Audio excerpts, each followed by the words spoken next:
हर दफ़ा करते हैं उसमें आपको सियासी रंग भी सारी बात नज़र आता है। कुछ चीज़ों में आपको लगता है कि हम अपोजिशन को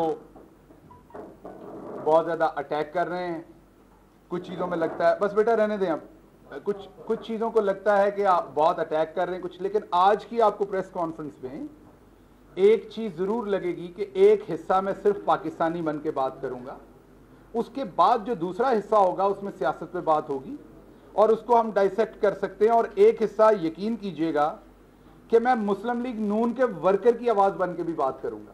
वो जो एक हिस्सा होगा मेरी प्रेस कॉन्फ्रेंस का, वो हर पाकिस्तानी की आवाज़ होगा। और दूसरा हिस्सा जो है वो मैं सियासी बात करूँगा, वो हमारा अपना नज़रिया है सियासी, उनका अपना नज़रिया है।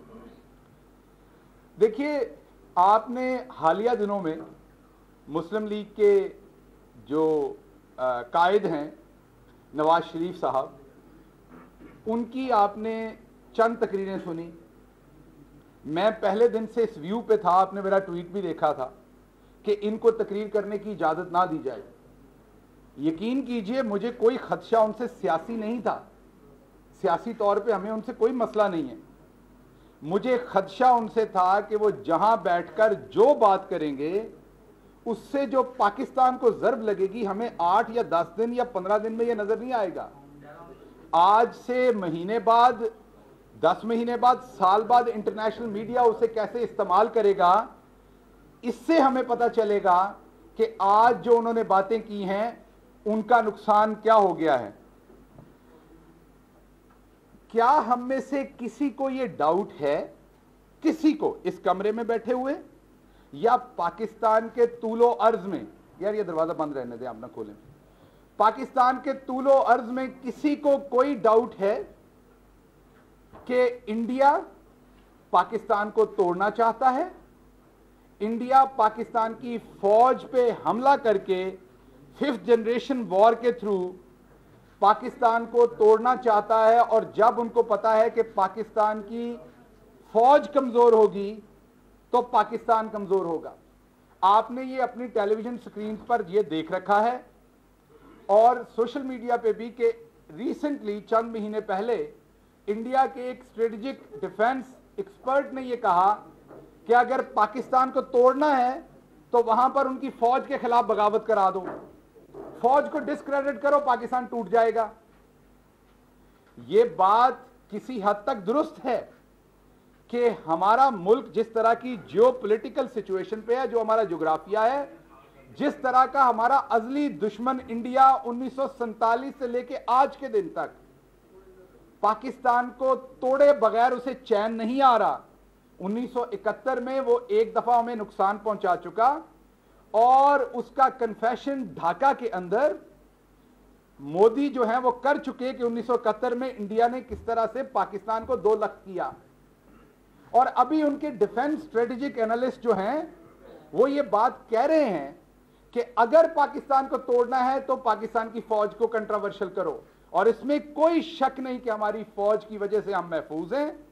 हमारे मुल्क के खिलाफ दिन रात साजिशें की जाती हैं, कभी वो बलूचिस्तान के अंदर इंडिया साजिशें बुनता है, कभी वो कराची के अंदर बुनता है, कभी शिया सुन्नी फसादात कराने के लिए। अभी रिसेंटली हमारी जो बहादुर और समझदार इंटेलिजेंस एजेंसीज हैं उन्होंने रिसेंटली एक नेटवर्क क्रैकडाउन किया है जो शिया उल्मा और सुन्नी उल्मा की हलाकत करा के मुल्क में शिया सुन्नी फसादात इंडिया बर्पा करवाना चाहता था। ये किसको शक नहीं है कि इंडिया पाकिस्तान की फौज के ऊपर अटैक करना चाहता है, सरहदों पर भी और 5th जनरेशन वॉर के थ्रू यहां भी। ये है वो सवाल जो मैं आपके साथ आज लेके चलूंगा। अब मेरा अगला सवाल है कि हमें माजी देखना है। मियां मफरूर जो नवाज शरीफ साहब हैं, जिन्हें अदालतों ने इश्तिहारी, जिन्हें अदालतों ने एक एब्सकॉन्डर डिक्लेयर कर रखा है और जिनके भाई ने, ये आपके सामने मैं रखता हूं, एक एफिडेविट दिया था, जिनके भाई एक एफिडेविट दे के यहां से निकले थे कि 4 हफ्ते में उनका इलाज हो जाएगा। ये वो एफिडेविट है। ये जो पंजाब स्पीड हैं, जिनकी स्पीड फेडरल में जाके ठुस हो गई, जिनसे एक तकरीर भी मुनासिब नहीं होती, जिनकी भतीजी ने उनकी बुनियादी तौर पर बहुत सारे लोग मरियम सफदर साहबा पे गिला करते हैं, मैं नहीं करता, क्योंकि शहबाज शरीफ हमेशा से he was a pathetic person in any way. लेकिन पंजाब के अवाम को आप लोग बहुत अच्छी तरह से जानते हैं कि डीजीपीआर को कैसे इस्तेमाल किया जाता था, इंफॉर्मेशन सिस्टम को कैसे इस्तेमाल किया जाता था उसकी इमेज बिल्डिंग करने के लिए। तो वो एक बिल्कुल पैथेटिक एडमिनिस्ट्रेटर था।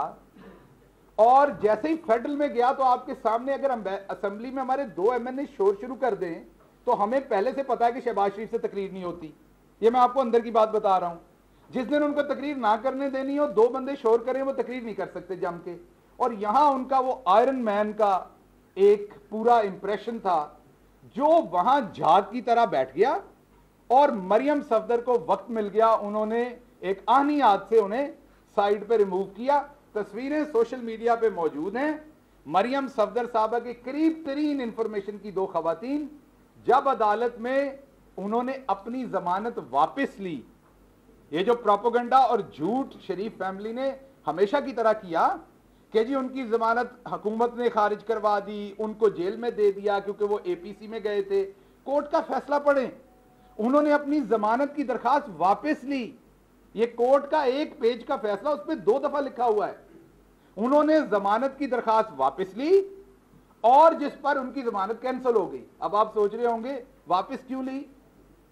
वापस इसलिए नहीं ली कि इसका कोई पॉलिटिकल फायदा होगा, क्योंकि ये मक्कार हैं।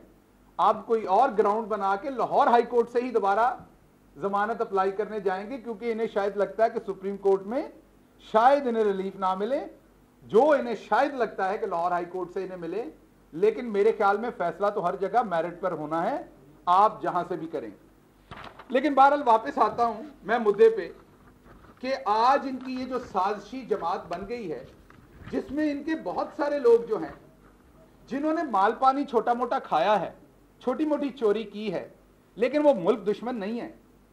वो अपनी फौज के खिलाफ, अपने इदारों के खिलाफ, अपने वो छोटी मोटी उनको को फाइन हो जाएगा, कोई 2 साल की सजा हो जाएगी, 4 की हो जाएगी।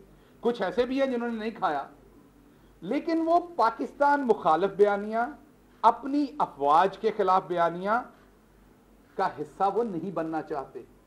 उनके लिए बड़ा मसला है कि हम अपनी पार्टी को, अपने वोटर को किस तरीके से डिफेंड करें। ज्यादा मसले में नवाज शरीफ साहब ने उनको डाल दिया है। उसके साथ साथ हमने ये भी देखना है कि नवाज शरीफ ऐसा करते क्यों हैं। सवाल यह है कि नवाज शरीफ का फौज से मसला ही क्यों बनता है हमेशा। आप देख लीजिए, पहले 1993 में भी इनका फौज से मसला बना, उसके बाद उससे पहले गुलाम इसाक खान साहब से मसला बना, फिर फौज से बना, फिर 99 में परवेज मुशर्रफ साहब से बना, फिर राहील शरीफ साहब से बना, अब इनको बाजवा साहब से भी मसला है। तो फौज के साथ इनका मसला यह है कि ये अमीरुल मोमिनीन बनना चाहते हैं, पूरा कंट्रोल। किस लिए? ताकि मैं करप्शन करूं और को पकड़ ना सके। ब्यूरोक्रेसी को तो फ्लैट कर लिया, अपने बंदे नीचे से पौधे लगा के ऊपर तक ले आए। पिछले टाइम में इन्होंने बहुत सारा अपना काम जुडिशरी पे भी किया, वहां पर भी इन्होंने वकला और बहुत सारा अपना असर रसूख बनाया। उसके साथ साथ तमाम नैब के अकाउंटेबिलिटी के इदारे हों तो हैंड पिक लोग लगाए वहां पर भी, आज भी इनके लगे हुए लोग हैं वहां पर बहुत सारे। एक इदारा है जो जब ये चोरी करते हैं या मुल्क दुश्मनी करते हैं तो वो सामने बैठ के सवाल पूछता है। वो जो आपका टोबा टेक सिंह का, चागी का, कामोकी का, साहिवाल का, कई शिकारपुर का, बन्नू का, कश्मीर का किसी आम मिडिल क्लास का लड़का होता है जो कमीशन लेता है और फिर बैजेस लगा के अपने कंधों पे जर्नल बन के सामने बैठा होता है, वो आपसे सवाल पूछता है कि आप धंधा करें, कारोबार करें, लेकिन आप ये पाकिस्तान के दुश्मनों के साथ किस तरह का कारोबार कर रहे हैं। जब ये सवाल होता है तो फिर तकलीफ होती है फौज के साथ। तो फिर आपका रेस्क्यू कहां होता है? बुनियादी तौर पर तो आप ये जो उनसे रिलेशनशिप बनाते हैं, ये पाकिस्तान दुश्मनी में ये शुरू नहीं करते। मैं नवाज शरीफ को पाकिस्तान दुश्मन नहीं कह रहा, ये एक मक्कार बिजनेसमैन है जो चंद टकों के लिए ऐसे राह पे चल पड़ता है कि eventually he get driven into it and he reached in enemy's land और फिर ये उनका पुर्जा बन के काम करना शुरू कर देते हैं। जब फौज इनसे सवाल करती है तो जवाब देने की बजाय फौज को ये फिर देखते हैं कि बैरूनी आका हमें कैसे बचा सकते हैं। एस्टैब्लिशमेंट में चंद बैरूनी एस्टैब्लिशमेंट जो है इंटरनेशनल, वहां पर चंद नारे बड़े मशहूर हैं, women rights, freedom of speech, fight for democracy, human rights. असल में भले आप विमेन राइट्स की जगह पर औरतों के हामला औरतों के मुंह के अंदर गोलियां मारें, लेकिन नारा विमेन राइट्स का लगाएं बाहर जाके। आप बेशक हर सहाफी को उठा के उनको कुट चढ़ाएं जब आपकी हुकूमत हो, वो भले नजम सेठी हो, भले और सहाफी हो जो आज इनके करीब हैं, भले जियो ग्रुप हो जिसको आप बंद करें, तमाम उनके ऊपर उनके अखबारात के पेपर बंद कर दें, उनके टेलीविजन बंद कर दें, लेकिन जब आप अपोजिशन में आए तो फ्रीडम ऑफ स्पीच करें। तो ये आप आर्मी के खिलाफ ये काम करते क्यों हैं? मैं आपको चंद शाखसाने दिखाता हूं जिससे आपको नजर आएगा कि ये मामला होता है। सवाल कर प्रेस कॉन्फ्रेंस कर लेने दे, आपकी बारी है, आपकी बारी आएगी, प्रेस कॉन्फ्रेंस कर लेने दे, आपकी बारी आएगी। मैं जियो को क्लोजली डील करता हूं, ना छेड़े मुझे। अच्छा, फिर आपने कहना आपने ज्यादती कर दी। अभी मुझे पूरी करनी, पूरी प्रेस कॉन्फ्रेंस। मैंने तो भाई को पहले कहा था कि आज आए हैं आप, मुझे एजेंडा नजर आ रहा है, लेकिन आप एजेंडे की इतनी तेजी तो ना करें, प्रेस कॉन्फ्रेंस तो कर लेने। आप भाई हैं मेरे, जिक्र मैंने और भी बड़े करने हैं, वो भी आपको बुरे लग रहे हैं, लेकिन सुन ले। ये जो जिक्र अगला करने लगा हूं ये भी आपको बुरा लगना, सुन ले मेरे भाई, सारे मौजूद लोग बैठे, सुन ले। अच्छा, आप भाई हैं, सुन ले।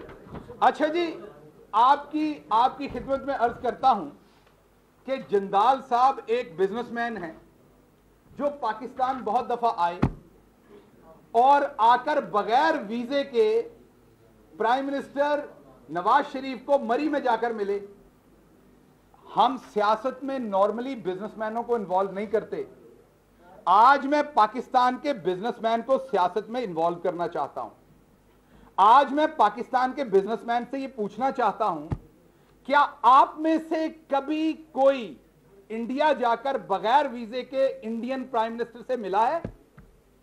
क्या आप में से कभी कोई इंडियन प्राइम मिनिस्टर से मिल सकता है इस तरीके से कि आप उतरे और आपको सीधा उनके जो कोई भी हिल या किसी भी स्टेशन पे वो छुट्टियां मना रहे हो? क्या पाकिस्तान का एक बिजनेसमैन मुझे ये बता सकता है कि इन 73 सालों में उसको ये एक्सेस मिली है इंडिया में? ये वो तस्वीर है जो हमारा मुंह चढ़ाती है। नवाज शरीफ साहब ने जब कश्मीर में हुर्रियत के लीडरों से मिलने से इनकार किया और इस टब्बर से मिला, ये कौन सा टब्बर है ये मैं आपको दिखाता हूं। अगर ये सिर्फ बिजनेसमैन हो तो आप तब भी हजम कर लें। अगर ये टब्बर सिर्फ बिजनेसमैन हो तो मैं फिर भी इस बात को डाइजेस्ट कर लूं, लेकिन ये टब्बर इंडियन एस्टैब्लिशमेंट के लिए किस तरह से काम करता है वो मैं आपको दिखाता हूं।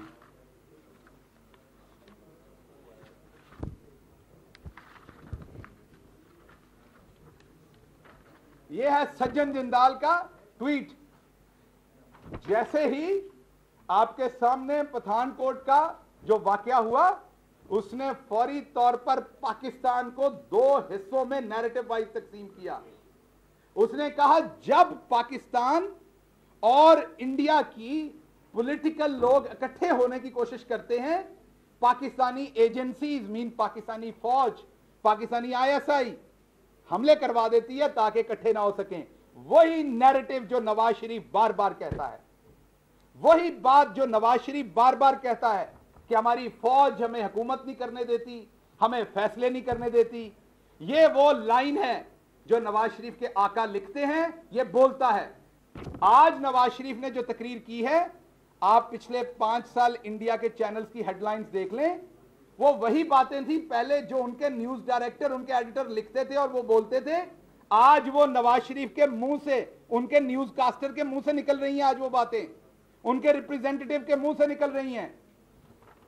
आगे चलते हैं, मैं आपको आगे दिखाता हूं। कुलभूषण यादव किसको याद नहीं है? जनरल एहसन सलीम बाजवा क्यों दुखते हैं नवाज शरीफ को? इसलिए दुखते हैं general Asim Salim Bajwa, I am sorry, क्यों दुखते हैं नवाज शरीफ को? इसलिए दुखते हैं कि जब कुलभूषण पकड़ा गया था तो पूरा दिन वो अकेले एफर्ट करते रहे थे कि ये इनकी पार्टी में से कोई पीआईडी में बैठ के बोल दे कि हमने कुलभूषण पकड़ लिया है। परवेज रशीद साहब आके प्रेस कॉन्फ्रेंस नहीं करना चाहते थे। अगर आर्मी अकेली करती तो इंटरनेशनली फिर नैरेटिव ये जाता कि पाकिस्तान की पॉलिटिकल गवर्नमेंट इसको ऑन नहीं कर रही। इसलिए आपको तकलीफ है आसिम सलीम बाजवा से, और कोई वजह नहीं है। और फिर आपको भी पता है, मैं ज्यादा बातें टेलीविजन पे नहीं करूंगा, आपको भी पता है कि क्या हुआ था और किस वजह से फिर परवेज रशीद को आना पड़ा था और बोलना पड़ा था, और मुझे भी पता है। लेकिन जब आप इस तरह की मुल्क दुश्मनी करेंगे कि कुलभूषण यादव पकड़ा जाएगा और आपके मुंह से उसका नाम कहीं नहीं निकलेगा, और ये प्रेस, इंटरनेशनल प्रेस ये छापेगी कि आपके साथ जंदाल की मीटिंग कुलभूषण के ऊपर खुफिया बातें हुई हैं, तो जवाब तो कौम को देना पड़ेगा। ये स्टोरीज जब छपेंगी दुनिया में, और आपको जवाब तो देना पड़ेगा जब बरखा दत्त अपनी किताब में लिखेगी कि किस तरीके से खटमांडू नेपाल में आपने मोदी के साथ एक होटल के कमरे में अंदर वाला दरवाजा जो लिंक होता है उसके थ्रू जानबूझ के 2 कमरे 2 नामों पे बुक करवाए गए। एक में मोदी पहुंचा, दूसरे में आप पहुंचे, दरमियान वाले दरवाजे में से गुजर के आपकी मुलाकात हुई। वजह क्या थी? आप उनको ये प्रिटेंड कर रहे थे मेरी आर्मी इंडिया के साथ पीस नहीं चाहती, सैबोटाज कर देगी, मैं आर्मी से डर के अकेला आपसे मिल रहा हूं ताकि मैं पीस कायम कर सकूं इंडिया और आपके दरमियान में। आगे चलते हैं। यहां बात खत्म नहीं हुई, कुलभूषण का जिक्र चल रहा है। ये हमारी एक बेटी, जैसे आप सब पाकिस्तान के बेटे और बेटियां बैठे, ये भी एक बेटी है, तस्नीम असलम साहबा हाईएस्ट फोरम तक गई, अपने फॉरेन ऑफिस में स्पोक्स पर्सन रही। हमारी पार्टी ने उन्हें अब्लाइज नहीं किया, वो किसी कॉन्ट्रैक्ट पे नहीं है। हमारी हुकूमत में उन्हें कोई डेपुटेशन या आफ्टर रिटायरमेंट किसी किस्म की कॉन्ट्रैक्चुअल जॉब नहीं है। वो कौम की एक बेटी जो रिटायर होकर अपनी जिंदगी गुजार रही है। ये थप्पड़ था जो एक कौम की बेटी ने इनके मुंह पे मारा था। इनकी वो गद्दारी जो चंद टकों के लिए टब्बर करता है, ये वो बयान दिया था कि नवाज शरीफ ने क्लियरली मना किया था हमें। ये उन्होंने बयान दिया था, किसी किस्म का भारत के खिलाफ बयान देने से मना किया था। उसके बाद जो उस वक्त के हमारे एम्बेसडर थे इंडिया में, उन्होंने भी ये बहुत दफा बयान दिए कि नवाज शरीफ ने मना किया था। और भाई हम तो झूठ बोलते हैं, ये ब्यूरोक्रेट क्यों झूठ बोलेंगे? ये किसी के एजेंडे पे आपके खिलाफ है? ये ब्यूरोक्रेट आपकी करतूतें क्यों बताते हैं? ये ब्यूरोक्रेट क्यों बताते हैं कि आप इनको किस तरीके से हरास करके इंडिया के खिलाफ बयान देने या इंडिया के खिलाफ स्टांस लेने से रोकते थे? ये आपकी आजकल की जाली मादरे मिल्लत, जो एक मुजरमा है मरियम सफदर साहबा, जो चीख चीख के बोलती हैं, ये साड़ियों के तोहफे यही रिसीव करती थी इसी मोदी से, जिसने ढाका में जाके कहा कि हां हमने पाकिस्तान को 2 लाख किया। ये वही मोदी जिसने जीना हराम कर दिया मुसलमानों का इंडिया के अंदर। ये वही मोदी जिसने मुसलमानों का कत्लेआम किया गुजरात में। आपको कई दफा डिप्लोमेसी में कुछ चीजें करनी पड़ती हैं, मैं अग्री करता हूं, लेकिन आप उनको अपने माथे का झूमर नहीं बनाते। अगर कोई मजबूरी के कंगन पहनने पड़ते हैं तो उन्हें यहां नहीं सजाते, उन पर शर्म करते हैं। लेकिन आपके टब्बर को तो टके चाहिए थे, आपका शर्म से क्या लेना देना? यह है मोदी साहब का ट्वीट कि I am personally touched by Nawaz Sharif साहब gesture of welcoming me at Lahore airport and coming to the airport when I left. क्या करना चाहता था मोदी? मोदी दुनिया को दिखाना चाहता था मैं पाकिस्तान से मिलना चाहता हूं, पाकिस्तान मुझसे इंगेज नहीं होना चाहता। हम पाकिस्तान से मिलना चाहते हैं, पाकिस्तान का नवाज शरीफ भी मिलना चाहता है। वो तो मुझे बगैर वीजे बुला लेता है, मुझे एयरपोर्ट पे भी रिसीव करने आता है। नवाज शरीफ साहब क्या बताएंगे, जब मोदी आया था तो आपको एक जगह से फोन जाता रहा पूछने के लिए कि कितने बजे पहुंचना है, और आपने जवाब नहीं दिया। क्या आपको पता है इस बात का कि आप कौम को जवाब देंगे कि आपने अपने दिफाई अदारों के किसी ऑफिसर को एक्सेस नहीं दी उन मीटिंग्स में? क्या यह प्रोटोकॉल का हिस्सा नहीं है? क्या पेंटागन में ऐसे होता है क्या दुनिया पूरी में ऐसे होता है कि जो दफा से रिलेटेड, मैं आपको सीधी सी बात कहता हूं, आप में से कोई शख्स इंटरव्यू लेने जाए प्राइम मिनिस्टर इमरान खान का, उसमें मैं इन्वॉल्व ना हूं या शिबली भाई इन्वॉल्व ना हो, मेरे सीनियर हैं, तो हमें बुरा लगता है कि हमारी बीट, आपकी बीट की खबर मैं दे दूं, आप शोर मचा देते हैं कि गिल साहब ये हमारी बीट है, आप दूसरे को कैसे दे सकते हैं? आप दिफाई अदारों को नजरअंदाज कैसे कर सकते हैं मोदी को मिलते हुए? अपने घर में आप घंटों की 1-on-1 टॉक कर रहे हैं ना, उससे पहले आप दफाई अदारों को, जो हमारी सालमियत के जिम्मेदार हैं, जिनके 22-22, 21-21 साल के बच्चे, जिनको भी माओ ने आंखें भर के नहीं देखा, वो रोज जाकर सरहदों पे शहीद हो रहे हैं। वो इसलिए शहीद हो रहे हैं कि आप टके कमाएं जंदाल से।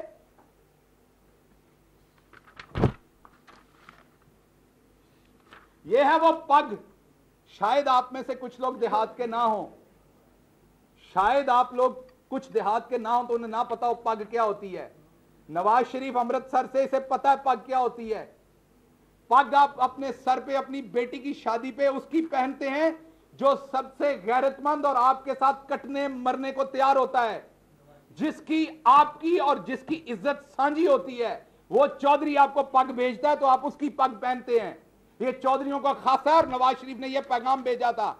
ये मोदी दी भेजी हुई पग जो एक गद्दार पाएगा सिर ते एक पैगाम देगा कि मेरी तेरी इज्जत वंडी हुई है, मैं तेरी इज्जत ली मरांगा तो तू मेरी इज्जत ली मरेगा। आज आप हमें बताते हैं कि हमारे दिफाई अदारे ठीक नहीं है और पैगाम आप ये लाल रंग की पगें पहन के ये देते थे।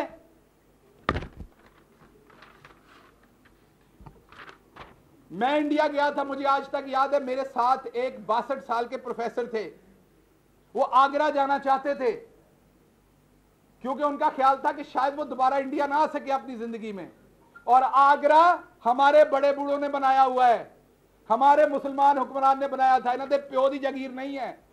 सो देखना हमारा हक था, लेकिन हम नहीं जा सके थे क्योंकि हमारे पास सिर्फ दिल्ली का वीजा था। तब मैं एक प्रोफेसर था, प्रोफेसर से तो किसी को डर नहीं था, मैंने कोई सियासत नहीं करनी थी, कुछ और नहीं कर। हम 4 प्रोफेसर थे, नहीं जाने दिया। ए ਤੁਹਾਡਾ मामा लगता सी जिन्होंने मरी लैके गए सो, और उस तो बाद ट्वीट कर दी सी ਤੁਹਾਡੀ मरियम बीबी कि हमारे पर्सनल रिलेशनशिप हैं। और बीबी 10 की पर्सनल रिलेशनशिप ने तेरे नाल, सिर्फ धंधा है आप लोगों का, टके कमाते हैं आप लोग। ये तारुल कादरी साहब ने अपनी एक स्पीच में पूरा आपका कच्चा चट्टा खोला था। क्या आपने उन्हें किसी अदालत में लेके गए? आपने डिनाई किया किसी इल्जाम का? यह है जंदाल साहब जो अपना बूथा निकाल के आपके कॉरिडोर में तस्वीरें पेश कर रहे हैं आपके घर में। आपको बर्थडे विश करने का उन्हें एक्सेस है। पाकिस्तानी बिजनेसमैन को एक्सेस है बर्थडे विश करने का आपको, मोदी को? क्या मोदी किसी से मिलता है, किसी पाकिस्तानी बिजनेसमैन से? तो जनाबे वाला, बात सिंपल मेरी एक है, जवाब आपको देने पड़ने हैं। अगर आपकी प्रॉपर्टीज निकल आई हैं तो फौज के ऊपर अपना गंद मत फेंकें, हमारे दवाई अदारों पर अपना गंद मत फेंकें।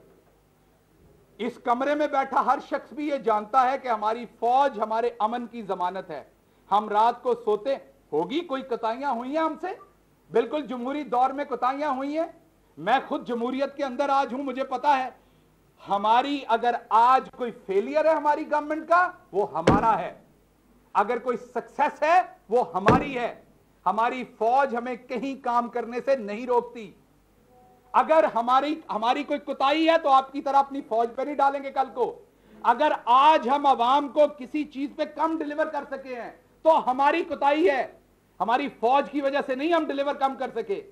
तो अगर ये फौज इमरान खान के साथ मिलके पूरी दुनिया में मिसाल कायम कर सकती है, जिस तरह कोरोना को एनसीओसी में असद उमर की सरबराही में वो जो कमेटी प्राइम मिनिस्टर ने बनाई, दिन रात प्राइम मिनिस्टर ने एक एक मिनट का अपडेट लिया, हमारी फौज शाना बिशाना खड़ी हुई। इस फौज की कोऑर्डिनेशन के साथ हमने दुनिया में अल्लाह के हुक्म के साथ, वो मैंने पिछली प्रेस कॉन्फ्रेंस में भी कहा, वो मिसाल कायम की कि कहीं नहीं है, पूरी दुनिया के मुसलमान मुल्कों में मस्जिदें बंद हुई। अल्लाह के फजल से सीना ठोक के फख्र से कहता हूं, ये मेरी कौम और अल्लाह की रहमत है कि हमारे यहां 1 घंटे के लिए मस्जिदें बंद नहीं हुई।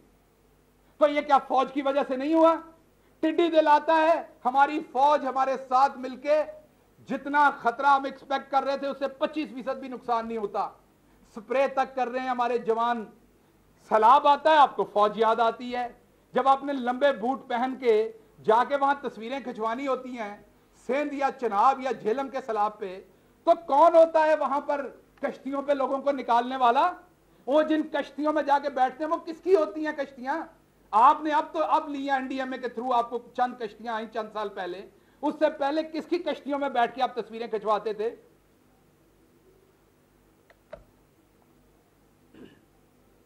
बात बड़ी सिंपल है। आप एक गंदे इंसान हैं, आप शुरू से झूठ बोलते हैं। आपने झूठ बोला कि मैं जद्दा गया, मैंने एग्रीमेंट नहीं किया। बाद में एग्रीमेंट निकला, आपने कहा 5 साल का किया। प्रिंस हरेरी आए, उन्होंने दिखाया 10 साल का किया। आपने जो अपोजिशन का इत्तेहाद बना जिसमें इमरान खान भी थे, वादा किया इलेक्शन नहीं लड़ेंगे, अकेले जाके इलेक्शन लड़ लिया क्योंकि आपको बाहर से एक फोन आ गया था। आप सबकी पीठ में छुरा घोंपते हैं, लेकिन एक चीज आप लोगों को आती है, आप लोगों को असल में एक काम करना चाहिए था। यकीन कीजिए इससे पैसा भी ज्यादा कमा लेते। आपको एक्टिंग करनी चाहिए थी, आप इससे पैसा ज्यादा कमाते। मैं आप सबके सामने एक बात कन्फेस करता हूं, और खुदा की कसम ये स्टेटमेंट देने के लिए नहीं कर रहा। 2008 में जब नवाज शरीफ ने आके झूठ बोला था, मुझे भी लगा था ये सच बोल रहा है। ये हालांकि मैं उसे पसंद नहीं करता, लेकिन मैं अल्लाह को हाजिर नाजिर जान के आपके सामने कह रहा हूं, मुझे भी लगा था ये सच बोल रहा है, अब ये मोमिन हो गया, अब ये बेहतर हो जाएगा। लेकिन वही करतूतें सारी की। आज जो नवाज शरीफ को बहुत ज्यादा डेमोक्रेसी का चैंपियन बनना याद आ गया है, ये तब भी याद आया था। ये जब फंसता है तब डेमोक्रेसी का चैंपियन बनता है, जब फंसता है अपने अदारों के ऊपर हमला करता है, जब फंसता है इसको लगता है कि अब मैंने अपने अदारों पे हमला करना है। चंद चीजें आपके सामने और रख लूं क्विकली, लंबी हो रही है बात। जनरल जहांगीर करामत साहब के साथ किस्से, ये कहते हैं कि मैंने एटॉमिक धमाके किए। Doctor Abdul Qadeer Khan on record हैं कि क्या हुआ था, कैसे हुआ था, मैं रिपीट नहीं करूंगा। जावेद चौधरी के साथ उनका इंटरव्यू सुन लीजिए कि कितनी मुश्किल से इनसे धमाके करवाए थे। धमाके करने के चंद दिन बाद जनरल जहांगीर करामत से इन्होंने रिजाइन ले लिया। अक्टूबर 1999 में इंदर कुमार गुजराल ने बताया कि इन्होंने उन्हें कौन सी लिस्टें दी। 1999 में 2 इंडियन एयरक्राफ्ट्स ने पाकिस्तानी हदूद में हमारे नेवी के 16 जवानों को शहीद किया। ये मम रहा, शश रहा, चुप रहा, नहीं बोला। ये 12 अक्टूबर को पाकिस्तान के आर्मी चीफ अच्छे थे, बुरे थे, मुशर्रफ साहब से मसले थे, क्या थे, ठीक कर रहे थे, गलत कर रहे थे। हमारा मर्द या औरत, हमारा पाकिस्तानी अच्छा होगा, बुरा होगा, सजाए मौत भी देनी होगी, अपनी सरजमीन पे देंगे। कोई जुर्म भी होगा अपनी सरजमीन पे। ये उनको बताते हैं कि नवाब शाह जहाज ना उतारे, इंडिया से रिफ्यूलिंग कर लें। पाकिस्तान के सिटिंग आर्मी चीफ को वहां पे बेचते हैं। और बुज़दिल आप इतने हो कि यहां पे करो ना उन्हें। अगर आपने सैक करना है, रिमूव करना है, यहां करो। वोट किस लिए लिया था? आज तो बड़े लीडर बनते हैं आप, और आप ये कहते हैं कि मेरे से रिजाइन मांगा गया था। देखिए, आपको जब जब गुस्सा आता है, डॉन लीग्स पे आपको गुस्सा आया, आपने परवेज रशीद को फारिग कर दिया। फिर आपको गुस्सा आया, आपने किसी और को फारिग कर दिया। हुकूमत में आपको गुस्सा आता है, अपने लोगों को फारिग करते हैं। अपोजिशन में गुस्सा आता है तो आप पब्लिक को कहते हैं कि फौज के खिलाफ खड़े हो जाएं। आप मुझे ये बताइए, अपने बच्चों को क्यों नहीं लाते? खुद क्यों नहीं आप तशरीफ लाते? बहरहाल ये लंबी, इनकी करतूतें लंबी हैं। अब वक्त ज्यादा हो जाना है, इसलिए मैं इतनी लंबी बातों में नहीं जाता। आखिरी बात सिर्फ मैं ये करूंगा कि आप भले जिंदाल को मरी लेके गए, आपकी तस्वीरें मैंने दिखाई, आपका इंडिया से क्या रिलेशनशिप है, रखें। आपने टके कमाने थे, बिल्कुल रखिए। आप सऊदी अरब में भी जरूर बताइए कि आपके खिलाफ क्या कार्रवाई शुरू हुई थी, उसका भी जवाब दें। जब आपने इजराइल के साथ को बिजनेस डील की थी, वहां वो क्या कार्रवाई थी आपकी फैमिली के खिलाफ। आपने सिर्फ एक बात का जवाब देना है जो हम आपसे मांग रहे हैं, सिर्फ एक बात का जवाब।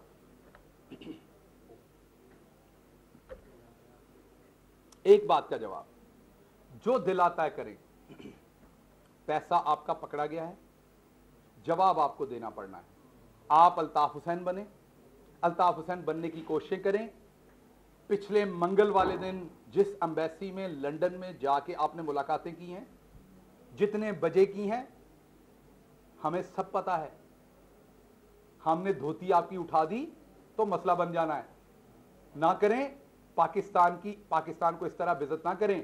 आखिरी पैगाम, इमरान खान मर्द का बच्चा है, 22 साल आपका मुकाबला किया, उसकी बीवी पे जाली केस बनाए, शौकत खानम पे गलीज आदमी ने केस बनाया था, शौकत खानम की दीवार के ऊपर गंद फेंका था, एक मुअज़्ज़ज़ अदालत ने उस हनीफ अब्बासी के मुंह पे थप्पड़ लगाकर वो गंद धोया उस दीवार से। आपने बड़ा कुछ किया इमरान खान के साथ। आज आपको इमरान खान के नुमाइंदे के तौर पर एक पैगाम देना चाहता हूं। इमरान खान मर्द का बच्चा खड़ा है, आपका मुकाबला करेगा। अगर आप मर्द के बच्चे हैं तो हमसे मुकाबला करें, हमसे सीधा हम में बजे आगे। हमारी अफवाज पे हमले ना करें, हम खड़े हैं ना आपके सामने। पॉलिटिक्स करनी हमारे साथ करें, मैं स्क्रीन में देख के बात कर रहा हूं। हमारी पूरी पार्टी खड़ी है, हमें कहें आपने जो कहना। आप हमें सिलेक्टेड कहते हैं, कहें, जवाब देंगे उसका आपको। आप हमें करप्ट कहते हैं, कहें, हम आपको जवाब देंगे उसका, आपकी करप्शन भी बताएंगे। उन जवानों का कफन बीच में मत लेके आए जो रोज वहां शहादत देते हैं। इंडिया का एजेंडा पूरा मत करें जो हमारी फौज के बारे में वो कहती है। पूरी वेस्ट में मैं अमेरिका में पढ़ाता था, इंडिया दिन रात ये एफर्ट करता है वेस्ट में ये पेंट करने के लिए। अमेरिका की हर यूनिवर्सिटी में वो ये माइंडसेट प्रिवेल करने की कोशिश करते हैं, वहां पे जाके लोगों को ब्रेन वॉश करने की, कि पाकिस्तान की जो आर्मी है वो किसी के नीचे नहीं है। हमें तो आर्मी से कहीं मसला हमारे प्राइम मिनिस्टर को नजर नहीं आता। हमें तो लगता है, मैं तो खुदा की कसम खा के कहता हूं, मुझे तो ऐसे लगता है कि मेरा ही एक और डिपार्टमेंट है मेरी हुकूमत का, जहां हमें हेल्प होती है वहां वो हमारे साथ खड़े होते हैं। मुझे तो लगता है हम सब प्राइम मिनिस्टर, जो भी मुल्क का प्राइम मिनिस्टर होता है, जो भी हेड ऑफ स्टेट होता है, सारे इदारे उसके बच्चों की तरह होते हैं, सारे उसका हुक्म मानते हैं और अपने मुल्क के लिए आगे चलते हैं। अगर हम अपनी फौज के साथ मिलकर काम कर सकते हैं, अगर हम मिलके पाकिस्तान की कौम की खिदमत भी कर सकते हैं, और कोविड जैसी भले बात हो, सैलाब के इश्यूज हो, भले टिड्डी दिल हो, ये तमाम चीजें हम लोग इकट्ठे कर सकते हैं, तो आपको क्या मौत पड़ी थी? टके कहीं और से कमा लेते। तो बुनियादी तौर पे आपको वाज़ेह मैसेज इस प्रेस कॉन्फ्रेंस में देना चाहता हूं कि सियासत करें, गंद मत करें, वहां से बैठ के सियासी बयान दें, क्योंकि आप जब बयान देते हैं बड़े सारे लोगों को मसला होता है। हमारे बड़े सारे उन दोस्तों को मसला होता है जो 6 से रात 10 बजे तक, 12 बजे तक कहते थे कि आपने सुबह मर जाना है अगर ना जाने दिया। वो भी अंदर शर्मिंदगी महसूस करते हैं। जब हमने कहा इनसे 7 अरब रुपए का बॉन्ड ले, हमारी बात नहीं मानी गई। क्यों? क्योंकि बहुत सारे लोग आपके धोखे में आ गए थे दोबारा, उनको लगा था आप सच बोल रहे हैं। मैं आज कौम को एक बात बताता हूं कि नवाज शरीफ साहब को अल्लाह ने तौफीक नहीं दी सच बोलने की। वो एक ही सूरत सच बोल सकते हैं, अगर वो कुछ ना बोलें तो। वो जब बोलेंगे झूठ बोलेंगे। बहुत शुक्रिया। ये फरमाइएगा कि आपने अभी शहबाज शरीफ साहब का एफिडेविट जो है वो यहाँ पे दिखाया, शायद वो आपने उस पर गौर से नहीं पढ़ा था, क्योंकि आपको जल्दी जो मीडिया आना हो रहा था, समिया साहब को आज जल्दी दिलवाना चाह रहे थे लंदन। उसमें तो वाज़ेह तौर पर लिखा है कि are when doctor declared healthy. जी बिल्कुल, लिमिटेड लाइन है, बिल्कुल बाउंड्री है कि उस वक्त आपने गौर से नहीं। वो एफिडेविट हमारे सामने पेश नहीं हुआ था, आपने शायद गौर से उस एफिडेविट का एड्रेस सरनामा नहीं पढ़ा। वो दिखाया तो इसलिए कि ये देखे गए, वो अदालत आलिया में दिया गया, जहां पे आपके भी पर जलते हैं, मेरे भी जलते हैं, तो मेरे से उस पे फ्लाइट करवाएं जहां पे मेरे पर नहीं जलते। तो वो अदालत ने फैसला करना था। लेकिन हाथ जोड़ के पूरे अदब के साथ मैं ये कहूंगा कि इन चोरों से आपको 7 अरब लेना चाहिए था। काश आप हमारी बात मान जाते। नवाज शरीफ पर आए हुए कि उस वक्त के आर्मी चीफ को उसने सैन किया और यही सारी बातें दोहराई कि गिरफ्तारी हिंदुस्तान से ताल्लुक है ये वो, लेकिन 2013 में मुकम्मल गार्ड ऑफ ऑनर देके उसे इन किया गया। इस मरतबा फिर नवाज शरीफ बाहर बैठ के जो बात की, DGISI के हवाले से उन्होंने बात की, बहुत खतरनाक बात है। क्रूज मिसाइल ये जो इस्तीफा मांगने वाली बात थी जो उन्होंने अपने हवाले से की कि मुझसे इस्तीफा मांगा, उस वक्त सिटिंग DGISI। इस वक्त ये दोबारा फिर ये ब्लेम गेम, हिंदुस्तान गद्दारी, ब्लेम गेम भी होगी कि हुकूमत कोई कंक्रीट एफर्ट करेगी मुस्तकिल तौर पे ये वाला चैप्टर हमेशा के लिए क्लोज करने का। बिल्कुल, आपने बहुत अच्छा सवाल किया। देखिए, अगर आप मेरे खिलाफ गद्दारी की बातें करें, आपके खिलाफ मैं करूं, कोई और करे, नामुनासिब बात होती किसी को गद्दार कहना, किसी के मजहब पे बात करना। लेकिन अगर मैं खुद करूं फिर आप क्या करेंगे? अगर मैं चीख चीख के कहूं कोई बात, नवाज शरीफ तो पिछला पूरा हफ्ता चीख चीख के कहते रहे। उन्होंने तो अपनी फौज को, अपने इदारों को, अपने मुल्क की इज्जत को जिस तरह वहां बैठ के पामाल किया, सिर्फ किस लिए? अपने पॉलिटिकल बेनिफिट के लिए। आपको इस बात का पता है, आपने अपने घरों में अपने बुजुर्गों को देखा होगा कि कई दफा वो सच बोलना चाहते हैं लेकिन खानदानी मुश्किलात होती है, वो कहते हैं चलो किसी का घर बच जाए, किसी की मोहल्ले में इज्जत बच जाए, वो जब्त कर जाते हैं। नवाज शरीफ अगर बड़ेपन का मुजाहरा करते, खुद तो बाहर चले गए भाई, इनके ने खुद वापस लेके जमानत अंदर गए, हमने तो नहीं कैंसिल कराई, यही अदालतें जिन्हें जहां से इन्हें रिलीफ मिलता है, तो ये जब्त कर जाते। इतनी क्या आपको, इतनी क्या जल्दी आई हुई है, मसला क्या आपका? तो वो तो खुद अपने आप को गद्दार कह रहे हैं, वो तो खुद वो बातें कर रहे हैं। मैं सिंपल सी बात कहता हूं, हम जब किसी को मुसलमान कहते हैं तो क्यों कहते हैं?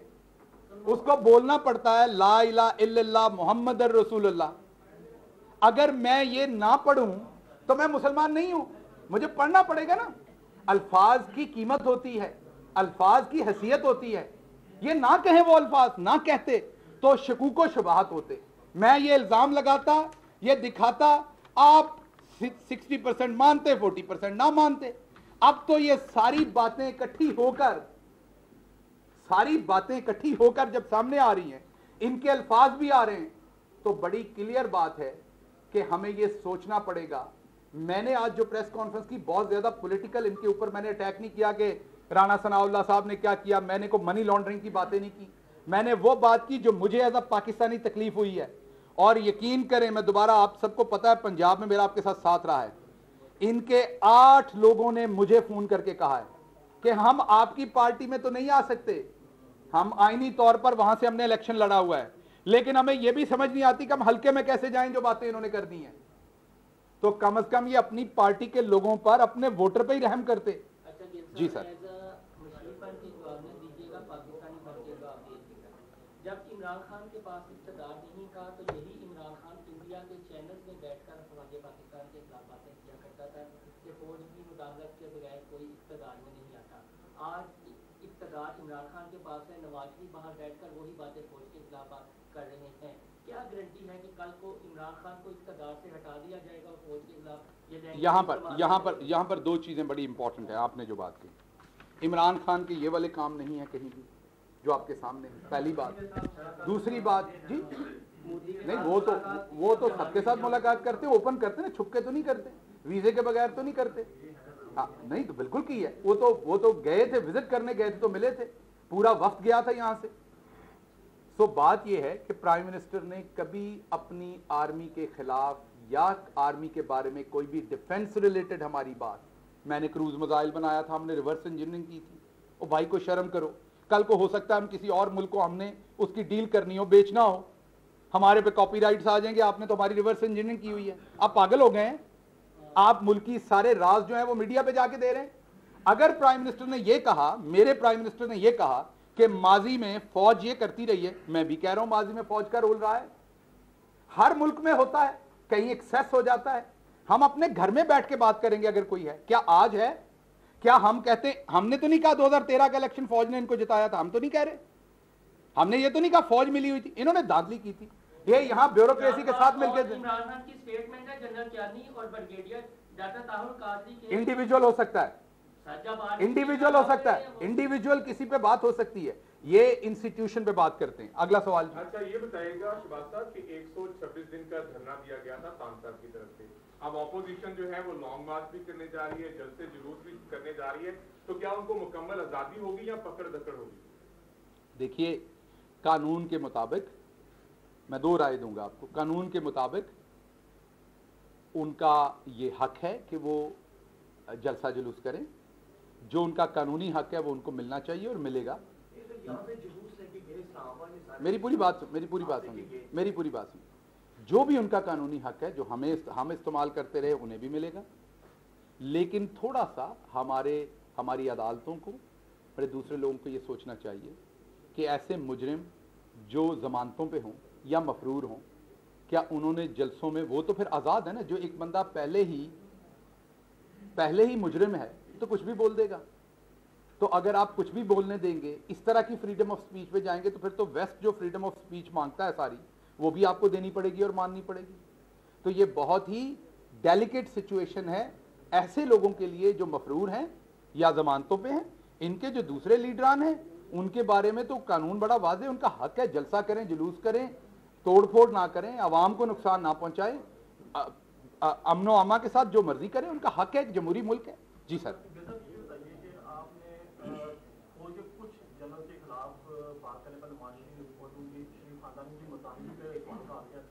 लेकिन जब जनरल आसिम बाजवा की बात आती है तो उस वक्त पीटीआई की हुकूमत रेडी भी क्यों नजर आती है, क्यों उसके खिलाफ अभी तक कोई इंक्वायरी शुरू नहीं की गई? मैं इसका जवाब दूं। देखिए, जनरल आसिम साहब ने जो भी उन पे इन्होंने इल्ज़ाम लगाए, उन्होंने उसका एक रिटन जवाब दिया। ये नहीं कहा हजूर ये हैं वो ज़राए किधर हैं, किसे नहीं लब्बे किधर गए ने हो, वो अजे तक लब रहे हैं कि उस स्पीकर साहब ने की दिता सी, आपके हाथ में है। आपको लगता है मैं तो अपने खिलाफ केस नहीं करूंगा ना, मुझे तो नहीं लगेगा मैं बुरा हूं, मुझे तो लगेगा मैं ठीक हूं। आपको लगता है हम बुरे हैं, आप उठा के नैब चले जाएं, ऊपर एक एप्लीकेशन डाल के अदालत में चले जाएं। वो क्योंकि उन्होंने ट्वीट कर दिया, मीडिया को दे दिया, वो उनका रिटन स्टेटमेंट है, उससे वो वापस नहीं जा सकते। इन वाली कार्रवाई नहीं की, दुकानदारी नहीं की, हजूर ये हैं वो ज़राए, वो अमीन हफीज साहब वो ज़राए लबदे फिर रहे ने, किधर गए ने, अमीन शहबाज गिल भी, कोई अमीन हफीज अकेला नहीं, वो हम सारे ज़राए ढूंढते फिर रहे हैं, ज़राए नहीं लबदे। तो ये दो बातों को देखिए, पाकिस्तान में एक काम बड़ी बारीकी से, कुछ बारीक उस्ताद होते हैं, उनका काम ये होता है कि उन्होंने ये शो करना होता है कि इत्थे सारे इको जे ने, असी कल्ले नहीं खराब, इत्थे सारे ने जनाब, जदों होएगा हिसाब असी वेख लांगे। उनका ये नारा है कि सारे ही एक जैसे हैं। उन्होंने कभी ये नहीं कहना मैं साफ हूं, उन्होंने कहना सारे ही ऐसे हैं। तो ये वो स्ट्रेटजी है, ये वो टैक्टिक है कि बजाय आपके आप अपनी बात करें, अगला आपसे पूछे कि ये आपकी मुर्गी ने 10 अंडे कैसे दे दिए एक दिन में, तो वो कहते हैं आपकी मुर्गी भी तो फलां मुर्गे के साथ बातें करती है।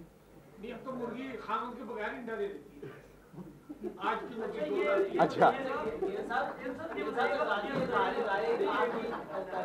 है कि जो भी हुकूमत के खिलाफ बोलता है उसके बयान कर दिया था। ये आमिर मनी वाला क्या मामला है, अभी उसको गिरफ्तार नहीं कर सके और उधर से पाबंदी लगा दी। पंजाब पुलिस इस पे जवाब देगी, उनको जवाब देना लाइक वो देते होंगे, रेगुलरली देंगे, लेकिन नहीं, मेरा नहीं ख्याल पैमरानी को आबद मंदी राणा सनाउल्लाह साहब बहुत कुछ कहते हैं। राणा सनाउल्लाह की तो बात उनकी अपनी पार्टी नहीं बहुत दफा मानती, क्योंकि वो सुबह में कुछ और कहते हैं, शाम में कुछ और कहते हैं, दोपहर। तो टाइम नोट किया करें वो कब क्या कह रहे हैं। जी सर, सारों तक आखिर में अमीन का है, अमीना जी।